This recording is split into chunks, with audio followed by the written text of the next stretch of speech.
nosotros. Y quiero hablarte esta mañana de un personaje bíblico que todos conocemos y que es David. La escritura no lo dice explícitamente, pero yo creo que el destino que Dios concibió para David fue reflejar el corazón de Dios en medio de una generación y de un liderazgo corrupto. Y el destino no fue la corona, sino la comunión con Dios. Por otro lado, el propósito de Dios para David fue restaurar la presencia del Señor en el centro de la nación, en Jerusalén. En ese tiempo el arca no estaba o estaba separada del tabernáculo. La adoración a Dios se había vuelto ritual y el pueblo había dejado de tener temor por Dios. Literalmente dejaron de conocer a Dios. Y esta es otra razón más para las cuales Dios le dio vida a David y lo nombró rey. Y cuando se trata del llamado que Dios le dio a David, él fue una sombra o un tipo del Señor Jesucristo, el Mesías. Y su llamado está dividido en tres partes. Como rey, porque gobernó con justicia.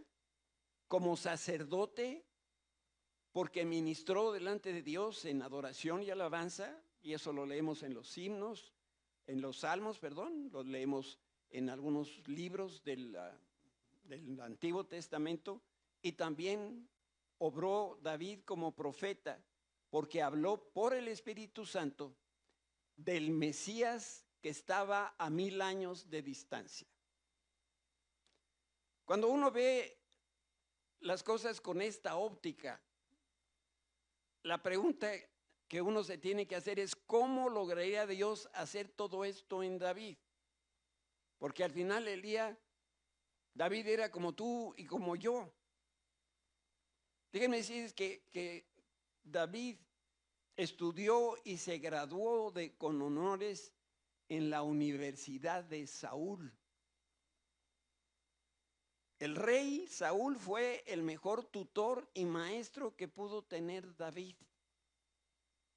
No fue porque Saúl fuera un maestro competente, sino Saúl fue la peor pesadilla de David.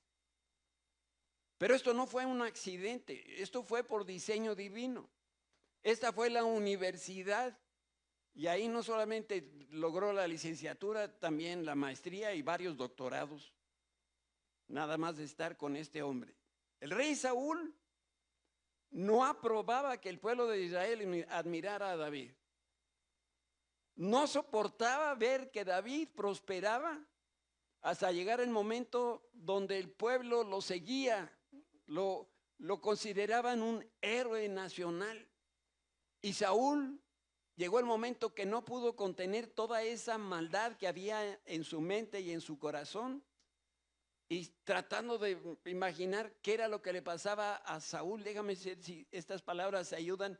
Él sentía como una guerra, pero dentro de él. Su vida era miserable. Había un espíritu maligno, dice la Biblia con toda claridad, que lo atribulaba, lo afligía, sospechaba de todos, vivía enojado y además era celoso, muy celoso. Y esta condición interna fue creciendo hasta que un día afloró y ese día Saúl atacó físicamente a David, que era el siervo de mayor confianza que había tenido en su reino. Vamos a poner el pasaje bíblico. 1 Samuel 18:10.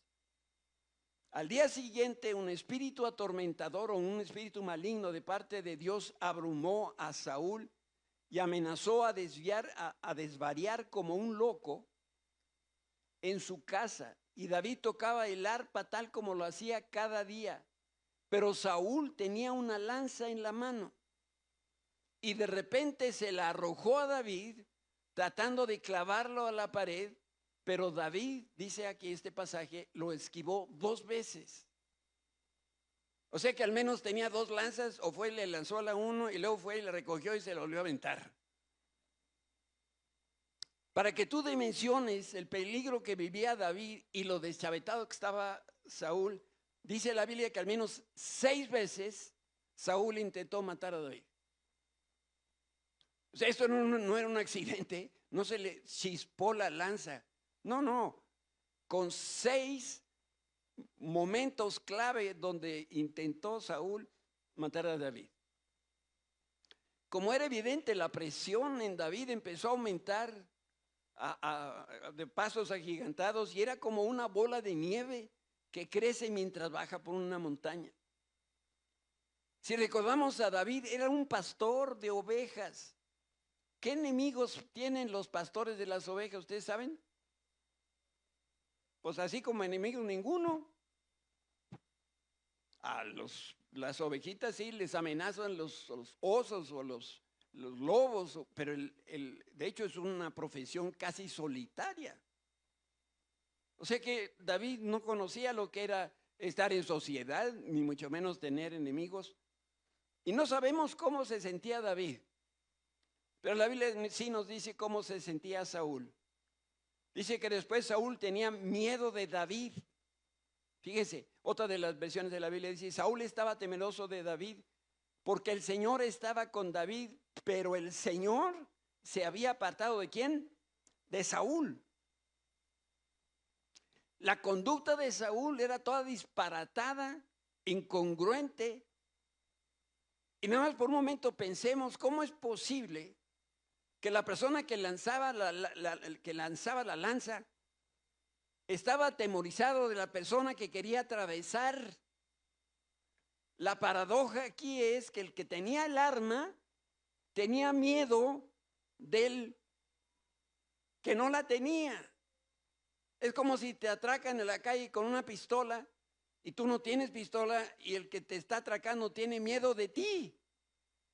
¿Qué no tenía que ser esto al revés? Bueno, tenía que ser, pero era tal esta cosa interna de Saúl que sentía miedo de David. Y leemos en la Escritura que David no hizo nada malo, al menos nada que tuviera que merecer que el rey lo atacara con la intención de matarlo él mismo. Otro pasaje de la Biblia quizá nos amplía aquí la historia. David siguió teniendo éxito en todo lo que hacía porque el Señor estaba con él. Y cuando Saúl reconoció esto, le tuvo aún más miedo. En la medida que el éxito de David aumentaba, también aumentaba el temor de Saúl por David. Pero ¿qué le podía hacer David? Y además el otro era el rey. Bueno, tenemos nosotros que entender, la historia continúa diciendo lo siguiente: la guerra se desató de nuevo y David dirigió a sus tropas contra los filisteos, los atacó con tanta furia que todos huyeron. Cada vez que Saúl recibía esta clase de noticias, se puede imaginar cómo se ponía. 3 acciones ocurrieron de manera sucesiva. David vencía en el campo de guerra. Al mismo tiempo, David era un ejemplo de humildad, de integridad y de confianza. No llegaba cacareando, gané. Él venía en humildad, en integridad, y aumentaba el deseo de Saúl por matar a David. A ver, déjame, lo bajo aquí al planeta Tierra, donde estamos tú y yo. Y te pregunto, no sé si te ha pasado algo así como esto que voy a describir. De pronto tu relación con Dios es inmejorable. Recibiste una promoción y un aumento de sueldo. Tu esposa, que nunca te hace caso, finalmente te consiente y está calladita. Y les hablas a tus hijos y te obedecen. Y al día siguiente te despiden de la chamba. Te clonan tu tarjeta de crédito y ahora le debes al banco 300,000 pesos. Te enfermas de COVID salpicado de influenza. Tienes tos de perro. Y lo peor, tu esposa no para de hablar. Y entonces preguntas, bueno, ¿qué preguntarías? Pues, ¿qué está pasando? Si yo estaba rete bien solamente unas pocas horas antes y ahora, ¿por qué estoy tan mal? Déjame tratar de responder a esas preguntas que todos nos hacemos en algún momento de nuestra vida. ¿Por qué me está yendo tan mal? ¿Por qué me quitaron esto? ¿Por qué perdí lo otro? ¿Por qué las cosas no son como debieran ser? Bueno, desde mi punto de vista, pudiera ser que Dios te está quitando las muletas que te sostienen. Y que casi siempre estas muletas son las relaciones con las personas que más amamos, es el dinero y es la salud. Para que David pudiera cumplir el destino y el propósito y el llamado de Dios, era necesario que el Señor le quitara una por una todas las muletas que sostenían a David. Por eso, David nunca tuvo problema con Saúl. Saúl tenía problema con David. Pero no era al revés, ¿eh? Y estas que pudiéramos llamar vicisitudes, problemas, adversidades, era Dios quitando una por una las muletas y empezó por quitarle la muleta de la buena posición. Si recordamos la historia, David se incorporó a la milicia por invitación del rey, él no fue reclutado. En la guerra probó ser un soldado exitoso y fiel, la gente lo consideraba héroe nacional, rápido escaló la escalera social de ser un pastor a ser una persona prominente en Israel, pero los logros de David hacían que Saúl se sintiera amenazado. Su carrera en las armas fue tan exitosa como breve. Y después de un segundo intento de Saúl por matar a David, él dejó la milicia y anduvo huyendo del rey. La primera tragedia entonces, la primera muleta que Dios le quitó a David fue la buena posición. Yo sé que aquí todos somos de buena posición, ¿verdad? Al menos cuando estamos viendo la tele, qué bonita posición. Gracias a Dios tenemos de alguna manera techo, tenemos alimento, tenemos vestido, estamos sanitos o más o menos sanitos. Y si no, ahí estamos en la lucha cotidiana. Tenemos que reconocer que tenemos una buena posición. Conocí un bolero que visitaba una de las oficinas donde yo trabajé y ya se me olvidó cómo se llamaba, pero tenía siempre una sonrisa y una manera muy agradable de tratar a los clientes que éramos los oficinistas, y mientras te estaba dando bola te estaba platicando y él decía, ¿sabes? Yo soy clase media. Y yo dije, pues yo hubiera pensado que era de otra clase, pero no clase media. Yo sí era clase media. Dice, sí, porque ahí donde vivo hay gente más rica que yo y hay gente más pobre que yo. Así que, ¿cuál es tu posición? ¿Qué somos? Clase media. La segunda muleta que Dios le quitó a David fue la muleta de su esposa. Dije muleta, no maleta. Alguien puede leer mal. Saúl prometió que cualquiera que matara al gigante Goliat le daría la hija en matrimonio. Pero la intención detrás de la recompensa era bastante turbia, porque la idea de Saúl era casar a su hija Merab con el vencedor. Y se acuerdan, fue David con Saúl y le dijo, quiero pelear contra David. Pero, contra Goliat, perdón. Pero resulta que Merab, que era la que le correspondía, el papá decidió que no se le iba a dar, sino se la dio a otro señor que se llama Adriel y vivía en Abel Meola. Cuando Saúl se enteró que su hija Mical estaba enamorada de David, dijo, de aquí soy, se alegró y eso iba a ayudar en la conspiración para matar a David. Imagínense el rey jugando a las fichas, ¿no? Quitando a esta hija, dándosele a la otra y le pone una hija para acá para poder matar finalmente a David. Vamos a leer el pasaje bíblico, 1 Samuel 18. Mientras tanto, Mical, otra hija de Saúl, se había enamorado de David. Cuando Saúl se enteró, se puso contento. Pero miren, me da otra oportunidad, decía Saúl, para que los filisteos lo maten. Otra de las versiones de la Biblia dice, yo se la daré para que le sea esta mujer como lazo, como horca que se estira y lo mata. Se dijo Saúl a sí mismo, pero David le dijo, hoy tienes una segunda oportunidad para llegar a ser mi yerno. Mentiroso, ¿no? Engañoso. Y así fue como Saúl utilizó a Mical para pedirle a David una dote. ¿Cuánto dinero en el banco tendría David? Bien poquito, porque él cuidaba ovejas. Su padre era ganadero, pero no vayan a creer que esos ganaderos de Sonora. Había tenido 3 vaquitas y 4 ovejas.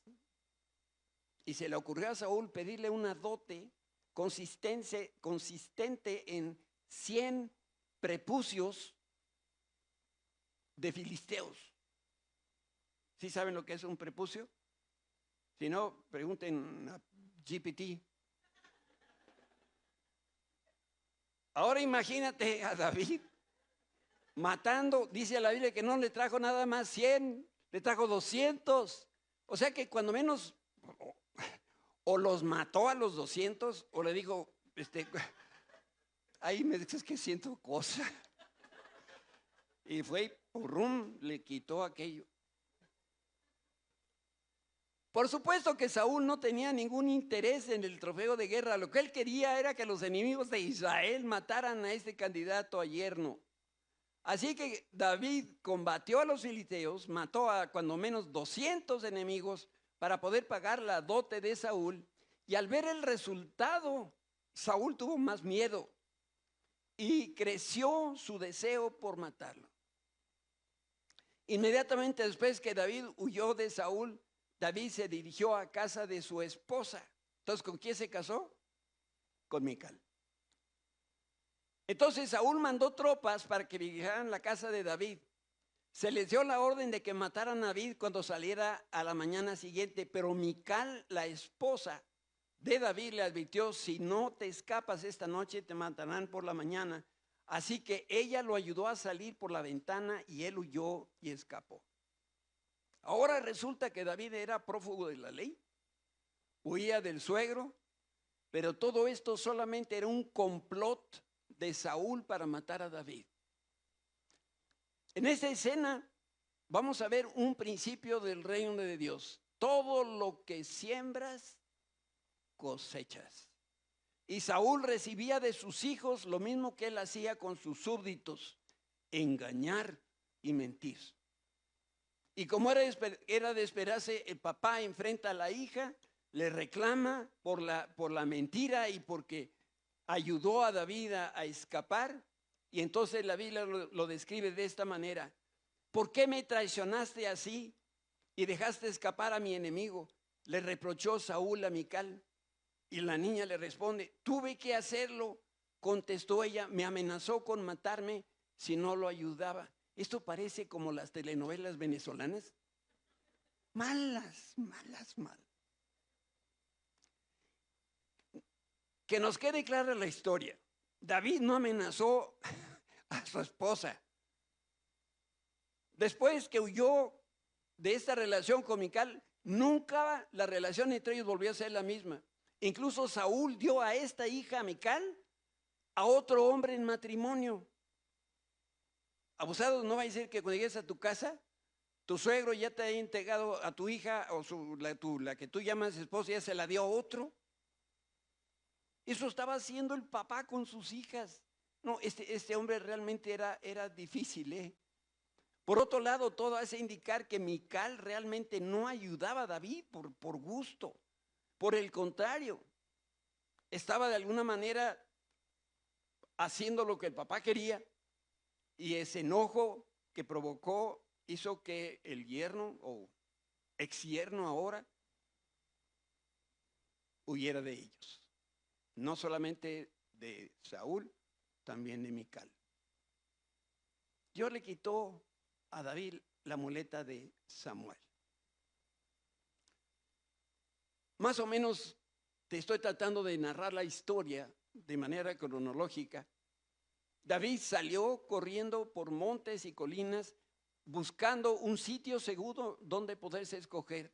Y en la hora de su mayor necesidad buscó a la misma persona que lo había ungido como rey.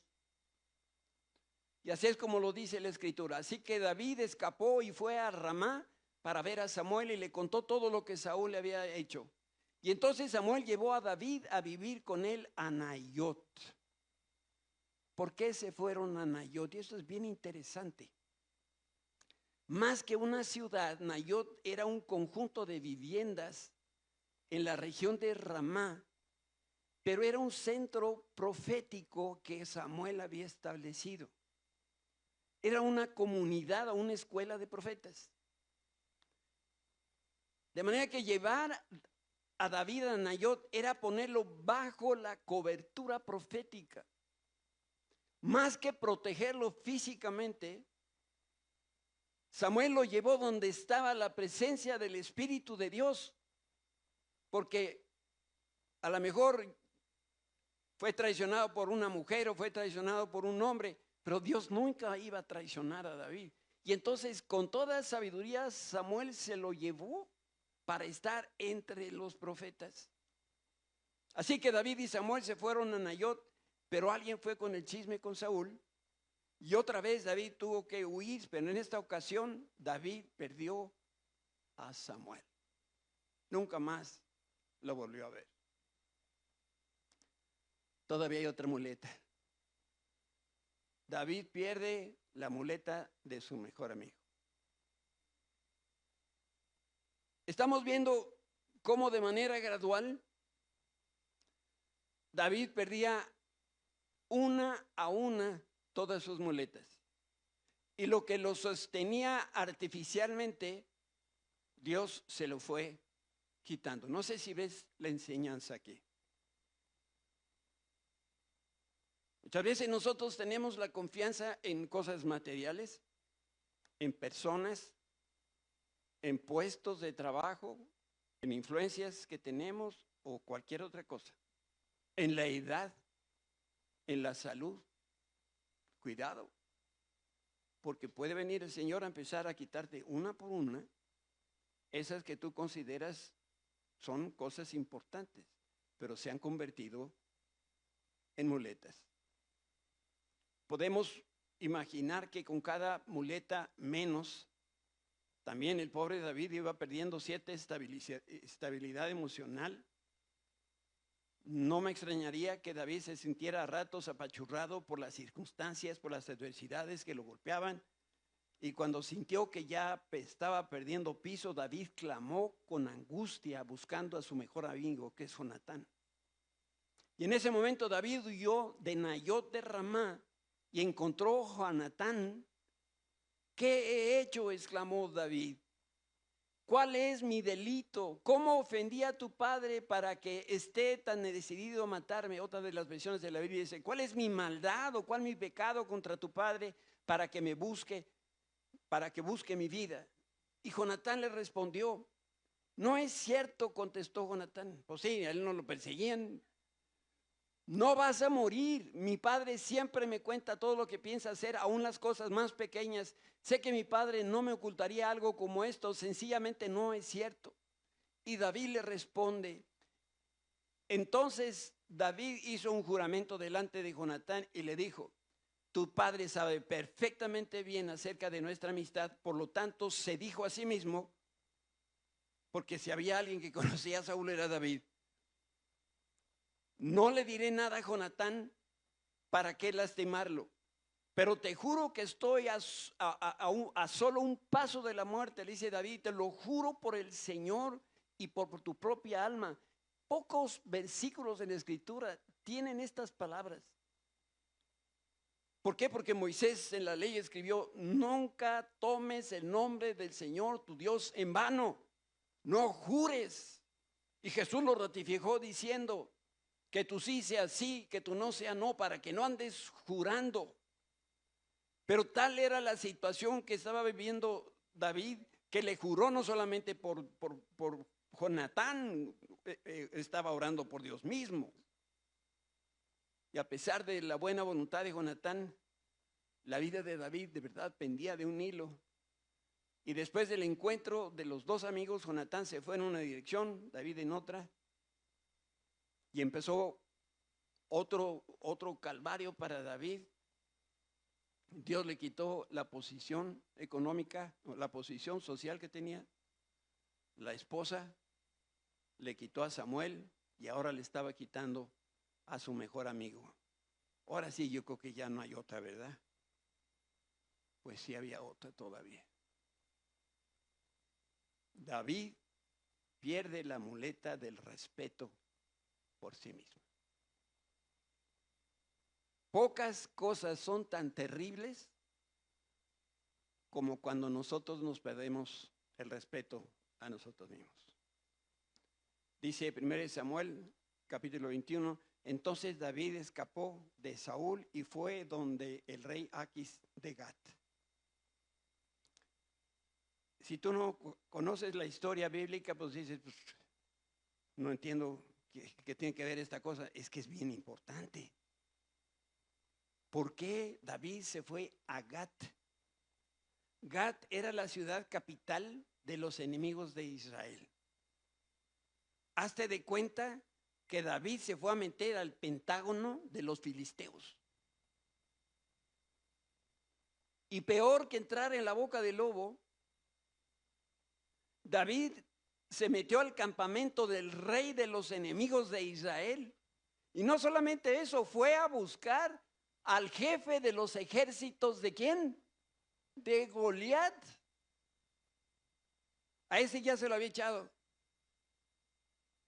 Pues fue a buscar al ejército de Goliat. Y esto es algo difícil de entender. Cuando él llega al campamento enemigo, pues por supuesto la gente lo reconoció. Y este es el diálogo que se da, pero los oficiales de Aquis no les agradaba que David estuviera allí. ¿No es este David el rey de la tierra? Y se están burlando de él, por supuesto. ¿No es este quien el pueblo honra con danzas y canta? Saúl mató a sus miles y David a sus 10,000. Y uno tiene que preguntarse cuando lee estos pasajes, ¿qué hacía David en Gat? David había perdido un tornillo, había perdido la brújula. No hacía ningún sentido que David estuviera ahí en Gat, pero lo que hizo después muestra que ya había perdido el respeto por sí mismo. Léanlo conmigo. David oyó esos comentarios, otra de las traducciones dice, se comió las burlas de los soldados enemigos y tuvo mucho miedo de lo que el rey Aquis pudiera hacer con él. Así que se hizo pasar por loco, cosa que algunos de aquí no tendrían ese problema. Arañando las puertas y dejando que la saliva escurriera por su barba. David, el héroe nacional, el ungido de Dios, fingió estar demente. Ahora sí, David había llegado al fondo del abismo de su vida trágica. Cuando nosotros perdemos las muletas que nos sostienen, se nos nubla la vista, nuestra manera de razonar se desquicia, después los pensamientos se tuercen y sin darnos cuenta también empezamos a creer que la mentira es verdad. Y esta condición es como caer en un pozo profundo donde solamente Dios nos puede sacar. Y esto explica uno de los salmos donde dice, Dios es el único que rescata del hoyo tu vida y mi vida. David había caído en un pozo profundo, yo diría mortalmente peligroso. Pero saben, Dios interviene ¿Y saben cómo intervino Dios en esta ocasión? Lo hizo con su carácter que tiene tan hermoso y su buen sentido del humor. Decía un pastor que conocía, Dios tiene buen sentido del humor. El problema es cuando yo soy el chiste. En medio de esta situación tan desgarradora, en medio de esta tragedia, sucede lo siguiente. Finalmente, el rey de Aquis le dijo a sus hombres, Aquis lo hubiera matado así, pero ya. Y le dice a sus hombres, tienen que traerme a un loco, ya tenemos suficientes de ellos aquí, ¿por qué habría de permitir que alguien como él sea huésped en mi casa? Y allí en la corte filistea había ya bastantes locos, no necesitaban otro más. Y la respuesta del rey fue, no lo dañen, no lo quiero de huésped, que se vaya. Le salvó la vida. Por eso, sin lugar a dudas, Dios estaba detrás de todo esto. Y yo veo aquí una enseñanza muy pertinente para nosotros. Dios nos protege de nuestras propias locuras. Algunos exageran, pero Dios hasta de nuestras locuras nos saca adelante. Así que si yo recapitulo lo que hemos platicado, David tuvo una posición digna y la perdió. David tuvo una esposa y la perdió, aunque después se desquitó y tuvo 8 esposas y un chorro de concubinas. Pero eso ya es historia de otro domingo. David tuvo un papá espiritual que es Samuel y lo perdió. David tuvo un amigo íntimo y lo perdió. David tenía respeto por él mismo y lo perdió. Y David se quedó finalmente sin muletas que lo pudieran sostener. Y entonces, y solamente entonces, Dios podía actuar en su vida. Porque Dios nos lleva al final del recorrido. Si nosotros recurriéramos a Él al principio del problema, el Señor actuaría primero, pero nos esperamos a que ya no haya más que la esperanza de Dios. Y entonces Dios entra. Si me preguntas qué tiene que ver las muletas de David conmigo, yo te lo puedo explicar. Cualquier cosa que te impida cumplir el destino que Dios concibió para ti, esa es una muleta en tu vida. Cualquier cosa que te impida cumplir el propósito de Dios para ti, eso es una muleta. Cualquier cosa que te impida cumplir el llamado de Dios es una muleta en tu vida. Y lo que Dios nos dice esta mañana es, tira esas muletas o yo me encargo de tirarlas. Pero con muletas no me sirves para nada. Si tú obedeces y tiras tus muletas, Dios te va a cambiar. Dios te va a convertir en otra persona, en la persona que Él desea que seas. Y entonces serás como David, un rey, un hombre, una mujer conforme el corazón de Dios. Por eso la pregunta esta mañana, ¿qué es la muleta que te sostiene y que no quieres que Dios te la quite? Yo no sé qué es esa muleta, tú sí sabes. Y por supuesto Dios también lo sabe. Yo quisiera que me vieras a los ojos.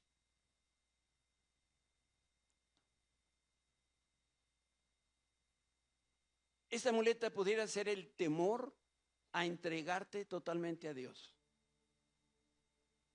Esa muleta pudiera ser la duda. ¿No estás seguro si escuchaste lo que Dios te dijo respecto al destino, al propósito y al llamado que concibió Dios para ti? Pudiera ser el dinero tu muleta. ¿Tienes miedo que si sigues a Jesús, que si sigues el propósito de Dios para ti, te vas a morir de hambre tú y tu familia? Pudiera ser, y yo creo que este es el rubro donde casi que creo que caben muchos: el desinterés, la flojera, la edad, la enfermedad y todas estas cosas que tú usas como excusas para no cumplir con el propósito de Dios. Pastor, es que estoy muy enfermo. Pastor, es que no sé cuál es mi destino. Pastor, es que si doy me quedo sin nada. Déjame decírtelo claritito para que me entiendas. Eso es una excusa. Yo ya trabajé toda mi vida. Ahora estoy en este estado de reposo continuo hasta que venga el Señor por mí. Ándale, si vas. Dios te puede quitar esa excusa como se las quitó a David.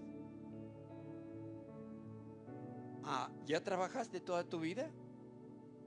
Pastor Goma nos decía esta mañana: ¿y si pierdes tu pensión? No, pastor, con eso no se juega. No, sí se juega, claro que se juega. Pero a mi edad, el domingo pasado preguntaba quién tiene más de 80 años. No hay ninguno aquí que tenga 80 años. Y a los 80 años empezó Moisés con su llamado. Y aquí a los 30 años ya se están queriendo jubilar. No, por favor, no le llames jubilación a la flojera. ¿A qué hora te vas a bajar de tu comodidad en la que te encuentras y vas a empezar a hacer lo que Dios te llamó a hacer aquí en la tierra? Leíamos en la ofrenda, si te fijaste, que Dios llamó a ese necio que estaba almacenando cosas, y Dios le dijo: necio, hoy vengo por ti. Y entonces alguien va a disfrutar de la pensión que tú tienes, o de la comodidad que tú crees tener, tu casa propia.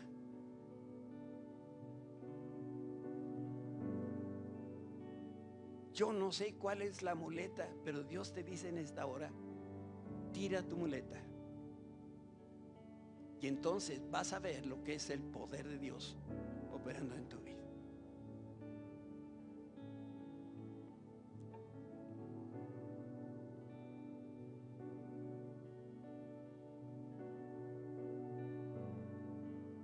¿No te parecería sensacional tirar el temor y entregarte totalmente al Señor y levantarte con valor y con la verdad de Cristo? ¿No te parecería sensacional tirar la duda si de verdad estás o no escuchando la voz de Dios, para levantar una convicción de estar haciendo la perfecta voluntad de Dios? ¿No parecería una cosa sensacional tirar el desinterés y la flojera y la edad y la enfermedad y todas esas excusas para responder al llamado que Dios te ha venido haciendo, cuando menos desde que empezamos a estudiar el destino? Tira tu proyecto de vida, tira tu hogar, tus preocupaciones, tira las cosas que te impiden, que te dan a ti seguridad, que te están impidiendo realmente depender de Dios. Tira las personas que tienes a un lado y que a lo mejor amas. Tíralas, porque te están drenando, no te dejan. Son muletas en las que te apoyas para no hacer lo que Dios te quiere hacer cumplir aquí en la tierra.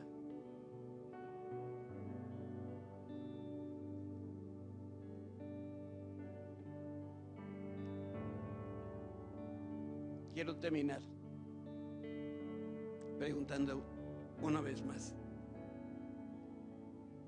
¿qué es tu muleta? Dios quiere que la tires. Y quiero pedir que se ponga de pie la persona que oyó de parte de Dios con claridad, que te señaló cuál es tu muleta y que necesitas tirar, para que te pongas de pie, porque yo quiero orar por ti.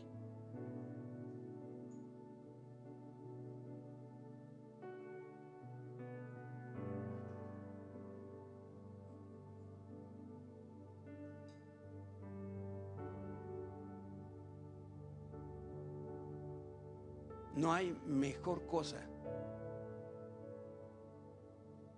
Y también lo aprendíamos en la enseñanza de las 10 de la mañana, cuando nosotros podemos confiar en el Señor.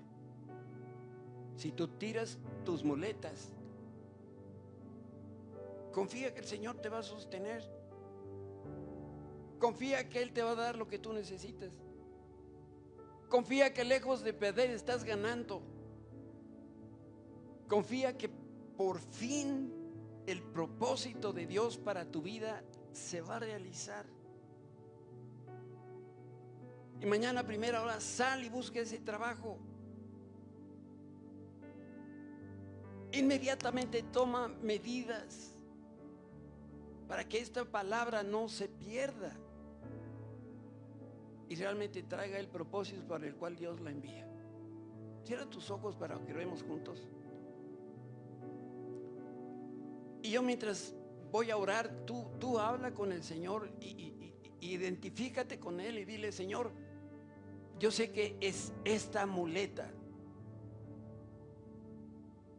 Y dile el nombre de tu muleta que necesitas tirar en esta hora. Padre Santo, yo te doy gracias en esta hora por la verdad de tu palabra. Yo te doy gracias por la vida de David, porque fue un hombre que nos dejó mucha enseñanza en muchas áreas de nuestra vida. Y fue un hombre con errores y cometió muchas faltas. Pero si algo tenía David, era un corazón conforme a ti, Señor. Y tú en eso te gozabas. No que le dejaras pasar por alto las cosas que hacía mal. Cuando adulteró, perdió al hijo de Betsabé. Tú estabas ahí mostrando disciplina. Pero también estabas con David cuando lo inspiraste a escribir salmos del Mesías, que el mundo conocería 1000 años después. Señor, este hombre cómo sufrió con Saúl. Y cada uno de nosotros tenemos nuestra propia escuela de Saúl. Es la que nos ha dado forja. Es lo que nos ha dado lo que hoy somos. Pero queremos decirte que hoy, en el nombre de Jesús, yo tiro mis muletas. Dejo de confiar en mí, en mis amigos, en mis logros, en mi dinero, en la salud que tengo, en el negocio que tengo, en los hijos que me rodean, en la esposa que tengo. Todos estos hoy los tiro delante de ti, Señor, para quedarme solamente tú y yo, cara a cara, totalmente desnudo. No reservo ya nada para mí, Señor. Yo soy lo que tú quieres que yo sea. Yo voy a hacer lo que tú quieres que haga. Señor, soy tu siervo. Como Samuel de niño te dijo: aquí estoy, envíame a mí. Bendice, Señor, tu palabra. Séllale en nuestro corazón. En el nombre de Cristo Jesús. Amén. Amén. Ahí mismo nos podemos poner de pie. Queremos terminar cantando esta canción de nuevo, Ti me rindo. Simplemente cantando lo que acabamos de orar.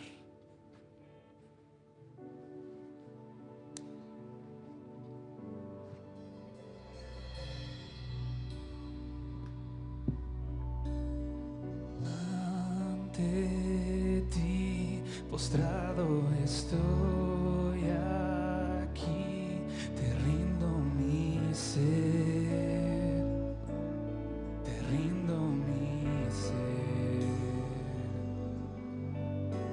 Con tu amor atráeme, Señor, vengo a tus pies. Vengo a tus pies.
que cumpla su voluntad en nuestra vida.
Levanta tus manos al cielo y dale gracias al Señor por esta palabra, y únicamente dile con tus propios labios: Señor, quiero que cumplas tu voluntad en mi vida.